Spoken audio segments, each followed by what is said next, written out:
বিকাল ১০টা হাটখোলা সংবাদে আপনাদেরকে স্বাগতম। প্রথমে জানিয়ে দিই এখনকার খবরে কি কি আছে।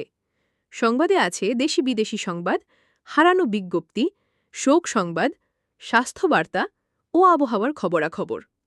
প্রথমে শুনুন দেশি ও বিদেশি সংবাদ।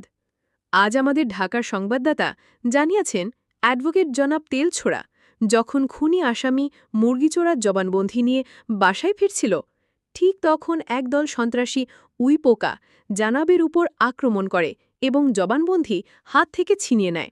এদিকে পাকিস্তানের এক খবরে প্রকাশ, হাটখলা বাজারের এক বেগুনগাছে একটি উনিপোকার ডিম পাওয়া গেছে, যার ওজন আনুমানিক পাসপোর্ট ৩ ইঞ্চি। এদিকে রাশিয়ার বৈজ্ঞানিক থেকে পাওয়া এক খবরে জানা যায়, বৃহস্পতি গ্রহে একটি মৃত মশার সন্ধান পাওয়া গিয়েছে, যার ওজন আনুমানিক ৭০ কিলোমিটার।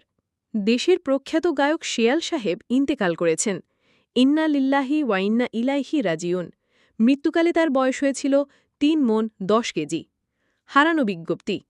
এদিকে আমাদের মাছবাজারের সংবাদদাতা জানিয়েছেন, আগামীকাল স্থানীয় বাজার হতে ৮০ বছরের এক যুবতী মেয়ে হারিয়ে গেছে। মেয়েটির উচ্চতা প্রায় ২০ গ্যালন ২ লিটার। হারিয়ে যাওয়ার সময় মেয়েটির পরনে ছিল কালো পায়জামা ও গলায় ছিল হাফ প্যান্ট। যদি কোনো হৃদয়হীন ব্যক্তি মেয়েটির সন্ধান দিতে পারেন, তাহলে তাকে জরিমানা করা হবে। আবহাওয়া। আজ আবহাওয়ার পূর্বাকাশে বলা হয়েছে যে আজ আকাশ থেকে প্রচুর টাকা ও রুটি বৃষ্টি হতে পারে। তাই রুটি ও টাকা বৃষ্টির সাথে সাথে সবাইকে কুড়িয়ে নেওয়ার কথা বলা হয়েছে।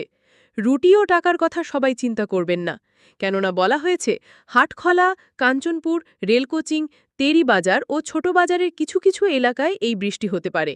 এই সব এলাকায় সমস্ত বাস, ট্রাক ও রিকশাকে ৩০ নম্বর সতর্কতা সংকেত দেখিয়ে যেতে বলা হয়েছে। খবর শেষ হলো। আমাদের পরবর্তী খবর দেখার জন্য চোখ বন্ধ করে রাখুন। আল্লাহ হাফেজ।